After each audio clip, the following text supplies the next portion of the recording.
రెండు వేరువేరు దొంగతనం కేసుల్లో నిందితులకు కోర్టు 3 ఏళ్ల జైలు శిక్ష, జరిమానా విధించినట్లు జిల్లా ఎస్పీ శరత్చంద్ర పవార్ తెలిపారు.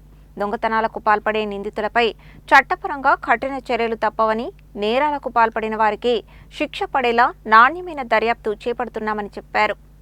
కనగల్ పోలీస్ స్టేషన్ పరిధిలో నమోదైన ట్రాక్టర్ బ్యాటరీల దొంగతనం, బైక్ దొంగతనం కేసుల్లో నిందితులకు నల్గొండలోని 3వ అదనపు judicial first class magistrate court 3 ఏళ్ల సాధారణ జైలు శిక్షతో పాటు జరిమానా విధించినట్లు జిల్లా ఎస్పీ శరత్చంద్ర పవార్ తెలిపారు. వివరాల్లోకి వెళితే కనగల్ పోలీస్ స్టేషన్లో నమోదైన కేసుల్లో నిందితులు సముద్రాల కృష్ణ, షేకు టిప్పు సుల్తాన్లకు న్యాయస్థానం 3 ఏళ్ల సాధారణ జైలు శిక్షతో పాటు ఒక్కొక్కరికి 500 రూపాయల చొప్పున జరిమానా విధించింది.